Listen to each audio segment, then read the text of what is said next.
What's up, everybody? Welcome. I'm Bucky Brooks, the host of the Bucky Brooks Show. And today we are honored to have a college football Hall of Famer, a Super Bowl champion, a two-time Pro Bowler, a two-time All-CFL standout, Joe Theismann. And look, Joe, I'm excited to have you on the show. I got to tell you this, as a kid growing up in North Carolina, watching you play, I can't tell you how many of my family members loved watching you quarterback the Washington football team back then. Thank you, Bucky. I appreciate it, man. It was great to be a part of it back then. I mean, we'd just come out of 82, or 72, we wind up, losing the Super Bowl, but it's a heck of a football team. I joined the team in 74, and the fans have just been crazy. And then we went through this 2-decade drought where, there were more fans from the Giants or the Eagles in our stadiums than our place. Now the Commanders are doing a heck of a job. They really are. I mean, from top to bottom, this organization is just first class. I mean, it really is. It's funny you talk about being first class. For so long, when I used to look at Washington growing up in the 70s and 80s, it was synonymous with winning. It was a great run where they were in the Super Bowl. It seemed like every other year they were winning with different quarterbacks, but there was a tradition of winning. How good does it make you feel as a legend for that franchise to see this team kind of getting up off the mat and reemerging as a power in the NFC? Well, you're so kind to refer to me as a legend. No, you're legend. You're legendary. There have been a lot of great players, but what's really funny is if you look at our franchise, when I got hurt in 85, since that time, I think there's been 43 different starting quarterbacks. Wow. And Bucky, you know it as well as anybody. If you don't have consistency in certain areas of your football team, you have absolutely no chance of winning. And that's really what happened to us. Different quarterbacks, different coaches. It was a turnstile operation. And when Josh Harris took over, I really respect what he's done and the way he's done it. He took his time, bought the football team, stepped back a year ago and said, okay, what do I have? What do I need to replace? Where are the good parts? Where are the parts that need to be fixed? Put a great blend of veterans as well as young people together. And this is something nobody really talks about, which is interesting to me, is when the 22 guys lined up on opening day for the Commanders this year, more than half of them have never put a Commander uniform on. The entire coaching staff was brand new. You're talking about a brand new football team. It reminds me an awful lot of the 1980-81 team Joe Gibbs put together. 1981, it was all new head coach. He really did. I wasn't his, so I had to do a lot of selling to keep my job, and then play pretty well on top of it. But there was all this newness around the organization. This is sort of what reminds me now. We have a ton of newness and a ton of talent on this football field. It's funny that you bring up Coach Gibbs, because Coach Gibbs had 2 successful stints with the franchise, and he always looked to be able to do what he was able to do in football, but then to go to NASCAR. So it speaks to his leadership ability. What is it about Joe Gibbs that enabled him to have so much success with the franchise? Well, certainly it was his quarterback. I should say, excuse me, quarterbacks, plural. No, what he did is Joe allowed us to be us. I played for him for 7 years, I believe it was. And I remember seeing him walk through our locker room 4 times. The coach's locker room, the equipment room, our locker room, we're all really close together. He used to walk out of the coach's locker room, right through the equipment room, right out onto the field. That's how close the proximity was of everything else. But he allowed us to be able to control our locker room. I think you have to have interior leadership in the organization if you're going to have any kind of success. Bucky, I know you traveled a lot of different teams and stuff. When I was in broadcasting, I could tell people just by walking through the locker room, I could tell you whether they have a chance to be successful or not. You get that vibe. You listen to the conversations. You see how guys are interacting. All of these things are a part of the chemistry of a team. And then you see who the leaders are, and you see who the guys that want to follow. Because you have both. You have guys that just don't want to be leaders. They don't want to be out there. They don't want to put themselves out. But they're more than happy to do whatever they need to do to be able to go and get the job done. I think Joe allowed us to be ourselves and put together a terrific staff. And conceptually, I still think he's one of the greatest minds that ever was a part of football. And, you look at Andy Reid and what he's doing today, and Bill Walsh when he was there, and Coach Gibbs and the Shanahans. I mean, there's and then you look at the guys that were in Washington: Matt LaFleur, Sean McVay, Kyle Shanahan. Kevin O'Connell. I mean, you got, I mean, all these guys, they were all part of a Washington football team. The thing was that people say, look, we let them all get away. No, it wasn't their time. Yep. It wasn't quite their time. And every one of them, I think, are exceptional when it comes to being able to call games. And like I said, Joe had he was stern. I guess you could call him a player's coach, and people have a misconception about that. They think that players' coaches let you do what you want. No, they give you a foundation to work from. They give you parameters to work in, and then they let you be you. And I think you see that in Kansas City more than any place, really. Yeah, it's funny. You talk about the players' coach and the perception of that. When I hear you talk about Coach Gibbs, knowing Coach Quinn, to me, there seems to be a lot of similarities in terms of stern but fair, has a player's coach feel to him, but he understands how to regulate it and bring it all together. What have you seen from the Commanders' new head coach? I think you hit it. You nailed it. And the other guy I really look at too is John Harbaugh over in Baltimore. Same kind of approach. I think with Dan, he had a vision.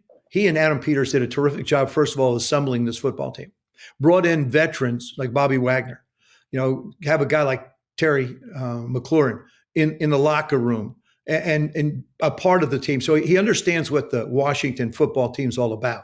Then you bring in the new people that have been in Super Bowls, that have competed at a high level, that can still play at a high level. I mean, you look at Bobby, what he's doing right now on the defensive side of the ball. And Dan respects the players. I think if you respect the players will respect you. Dan Quinn didn't come in sort of off of a tree. Mm-hmm. We see these different coaching trees. Dan was very successful where he was. He was very successful in Atlanta. Of course, he was successful at other places, and now he's successful there. Dallas had one of the best defenses. So he understands how to win in this game. And that's the thing that I think he's been able to relate to the players is this is the approach we're going to take. This is who we are. This is what we're going to need to do if we want to be competitive and want to win a title and want to at least be in the running for a title. And I think he's laid down a great foundation. He has laid down a great foundation. And much like Coach Gibbs had you and a couple other quarterbacks help him along the way, Dan Quinn has what appears to be a young superstar in Jayden Daniels. How impressed have you been from the rookie standout from LSU? From day one. I had a chance to be around him during training camp a little bit. I've been impressed with him. I was impressed with him at LSU. Mike Denbrock, who is the offensive coordinator at the University of Notre Dame, had him at LSU last year. I've talked to Mike a lot about Jayden, the type of person he is. He's a great human being, great kid, plays with a smile. He's tough as nails. Everybody was so afraid. He looks a little frail. He looks a little skinny. He's wiry. That's the way I would describe him. He's just wiry and tough. I mean, he took a shot in the ribs, came back, played the next week. I mean, so he's got a toughness about him. He has an insatiable appetite to learn the game. This is the thing that impresses me so much about him in particular, is he understands football. Obviously, Caleb Williams is still learning in Chicago. We saw that a couple weeks ago. Mm-hmm. That he didn't understand the time. Jayden understands everything, understands how to get out of bounds, understands how to keep running through the sidelines and not thinking that you're not going to get hit when you get close to it. Learning how to protect himself. Great deep thrower. Mm-hmm. Nice touch on short balls. I mean, you can make a checklist of 10 or 12 things that you want about him that you think you have to have in a quarterback. He checks every box. And the other thing is he came in with that work ethic. Players, you know this, Bucky. Mm-hmm. Players are going to respect a work ethic. Yes. It doesn't matter what you say. It doesn't. Your personalities. There's so many different personalities alive. It's that work ethic that gets the team to believe in you. And then you look at what he did last week, and the way he took the team down the field, scored with 6 seconds to go. They believe. So the way you look at this football team, the Chicago game last week against Philly, 5 touchdowns, #1 defense in football. When they step on that football field, from the time the ball is snapped and kicked off to the time the game ends, they believe that they have a chance to win. And, I say this all the time. People talk about quarterbacks. A lot of people have talent in this game, but it's the people around you. It's the most dependent position on a field when you really think about it. That quarterback position depends on everybody. You depend on kickers. what, 20% of the games today are decided by 3 points or less in the league. Mm-hmm. You depend on guys catching the ball, running the ball, blocking, getting it away from people. There's so much dependency at that position. But when you're called upon to be able to get the job done, that's the thing that he's done so well.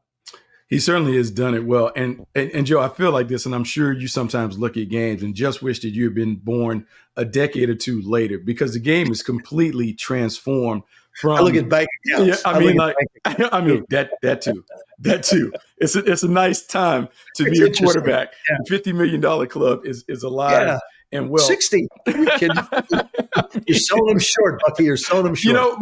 But Joe, let's think about this, because you go up to Canada, and Canada is a more wide open game. Quarterbacks could lean into their athleticism, where the time in the league, quarterback play was expected to stand at the top of the grass, and deliver. Now you're seeing these dynamic quarterbacks. We talk about Jayden, just up the street. Lamar Jackson is having an MVP year. Just talk about the and you saw it a lot as a broadcast too. Just talk about the transformation in the position, going from the classic drop back passer to the mobile playmaker who needs to be efficient from the pocket, but also needs to be able to enhance the offense by being a dynamic athlete. Well, Bucky, I think you have to be able to create opportunities with your legs.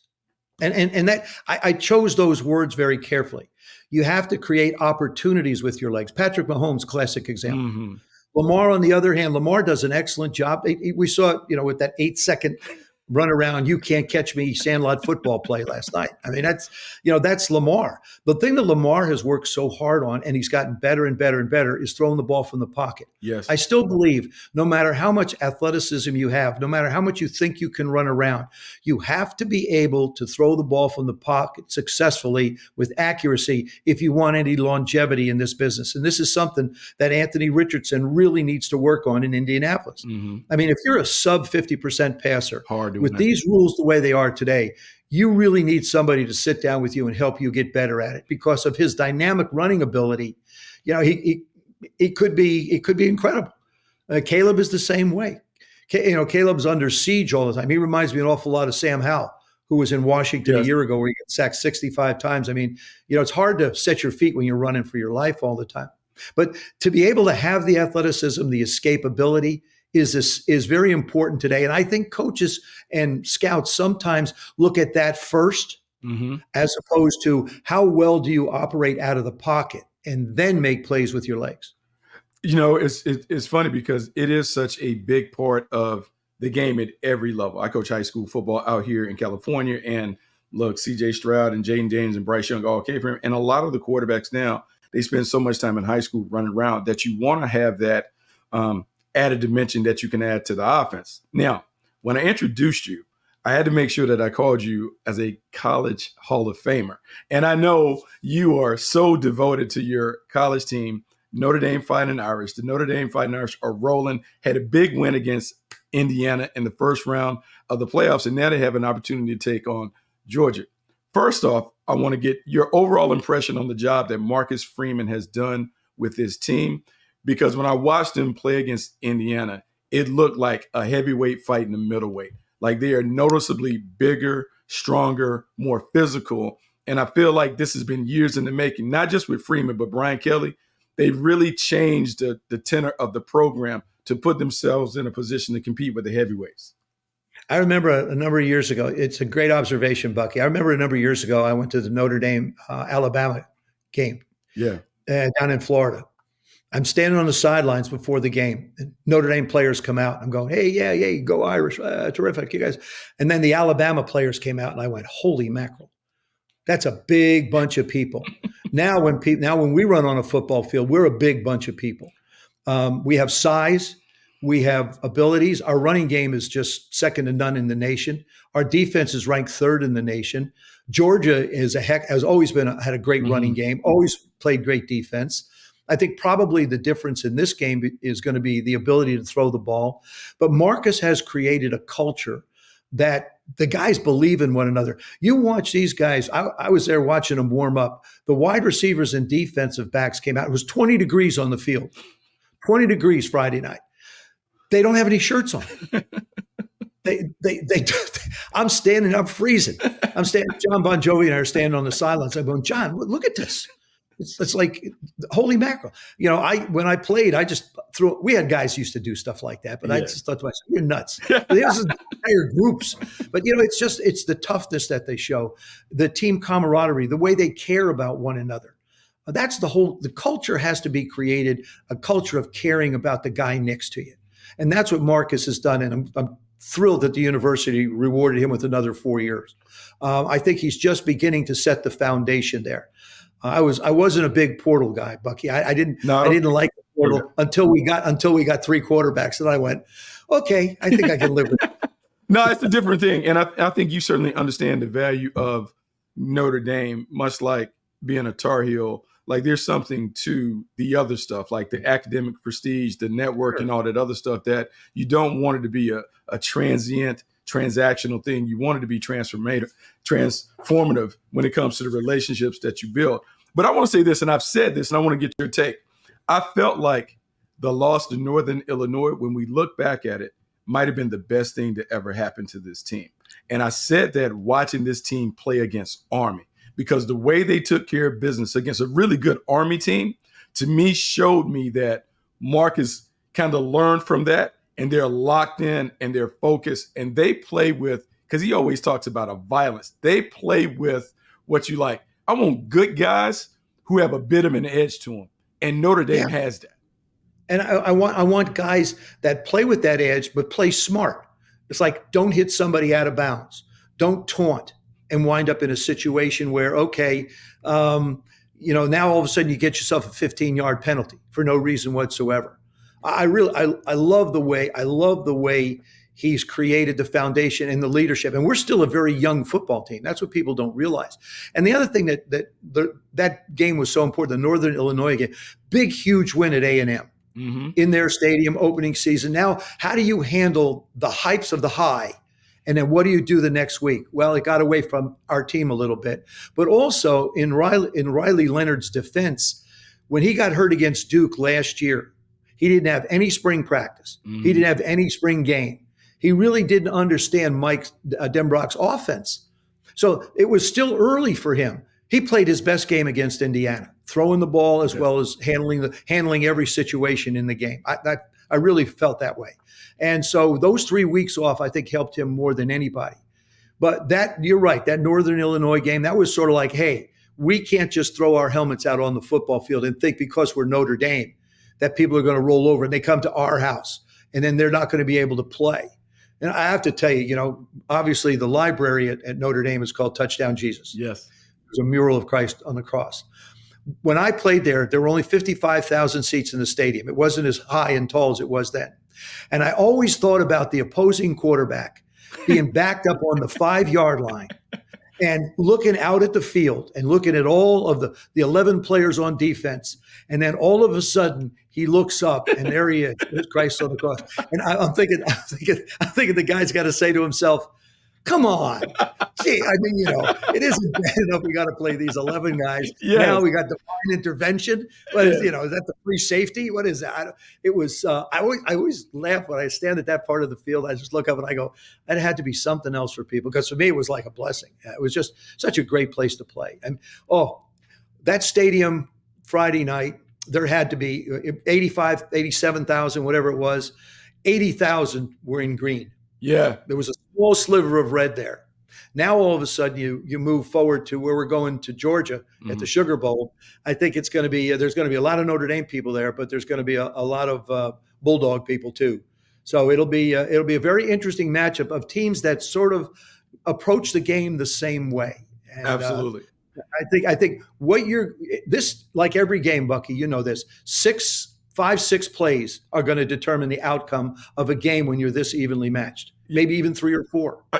So here's the funny thing. And you played at Notre Dame. I grew up on Notre Dame football because I remember every Sunday the Air Precision show would come on and you would see, because that was at the time in the 70s. That's the only time you would see highlights. Further action in the second quarter. Yes. That's the only time you would see it. So for you and all of your fellow teammates and players, how is it to feel like people are treating Notre Dame like the underdog when for so long Notre Dame has always been regarded as a blue blood and a national power?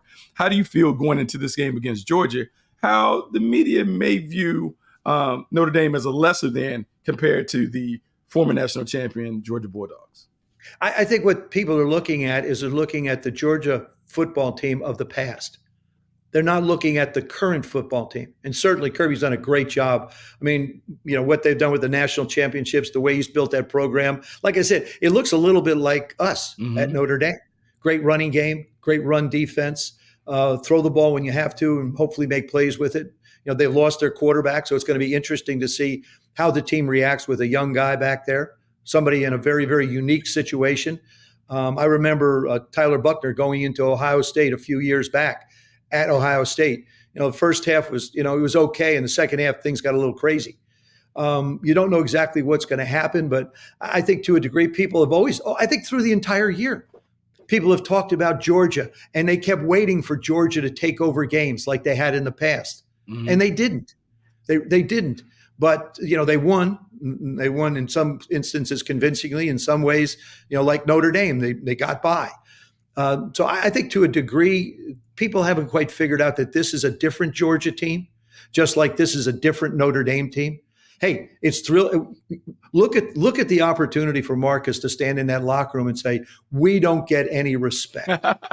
So the coach's dream. It's the coach's dream. It's a coach's dream. You handed him a speech on a platter. That's it right there. Look at we're going into the Sugar Bowl. We're going down there to Louisiana. We're going to the South. People, doesn't matter what we do, doesn't matter what we did, we're not getting the respect that we want. This is an opportunity for a respect game. This is something we can go out and show everybody. We believe we're good. We know we're good. Everybody thinks Georgia's good. We've seen Georgia struggle at times, but yet they're living on a reputation. Let's create our own reputation. Oh, man. How am I doing, Coach? Man, look, Joe, I can tell you fired up, and you're so fired up that I want to let you go on that because that game is everything. I am so excited about the college football playoff. I am too, but I have to, one other thing I want to talk to you about, being a North Carolina guy. How about Bill Belichick? Okay, so look, that's a good. I'm glad you brought me there. So a lot of my people, including my dad, were hemming and hawing about Coach Belichick coming. And for me, I looked at it like this. Nick Saban has said that he learned the program that he installed at Alabama from Bill Belichick. And so why not get the originator of that kind of program to install it? Even though it could be a short run given his age, to me, when you're in North Carolina and you've been in that area, I've always felt like the Tar Heels were a sleeping giant.